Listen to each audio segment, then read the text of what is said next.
I was in New York City as a kid. I was probably 12 years old, and I was attending a small Baptist church in the South Bronx. Very, very rural, very not so great area at the time, in those years anyway. And my mom, who had suffered a lot of difficulties and was a widow and all of that, you know, we were a military family, so things had been rough for a while. We attended this church faithfully, and then one Sunday something just happened and stirred in my heart. And I gave my heart to Jesus at 12. And by 20 years old, I had closed the door on Jesus and was doing my own thing, running around, kind of trying to make my own decisions. But God kept calling me back. He just kept calling me back, and things kept happening that were not so great. And then Jesus would always hold me up and call to my heart. And then finally, I got serious somewhere in my latter 30s, and I realized I can't survive without God. I need Him.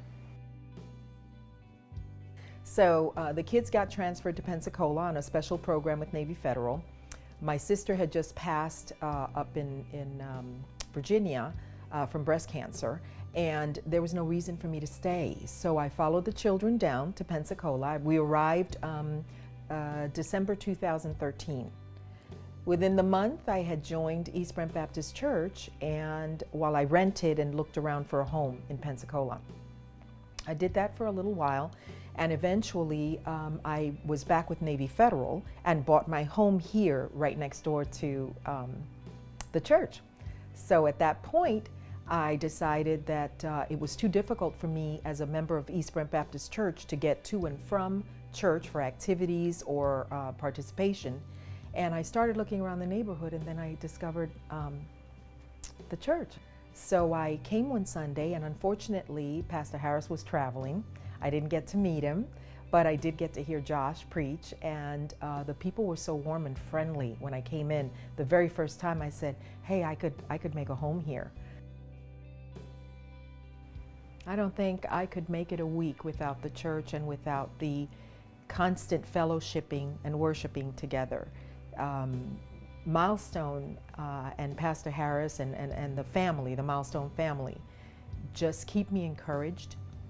They demonstrate to me what loving one another is, what it says in the Bible, which is they'll know you by how you love one another.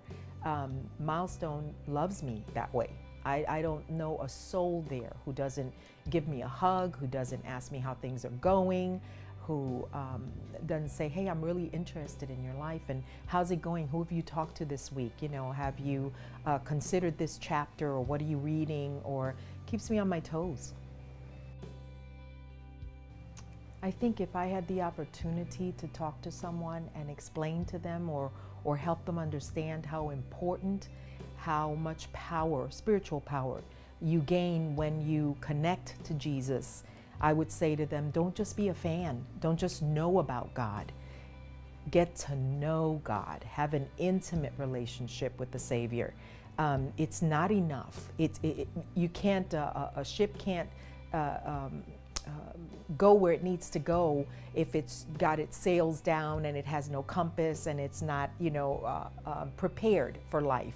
This life is tough. There's a lot going on around here.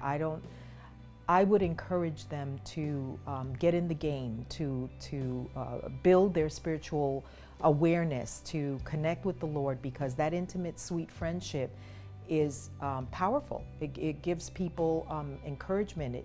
It empowers them to help someone else.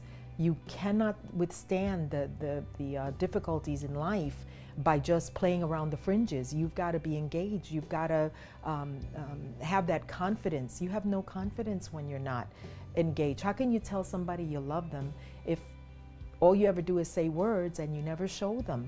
You know, there has to be something. I guess that's what the Bible calls fruit. But you need to do something. You can't just not show up, not talk, not love, not, you know, and say, yeah, I'm a member, you know, a member only on the rolls. I'm Allie Brown, and I love my church. God bless you, Milestone.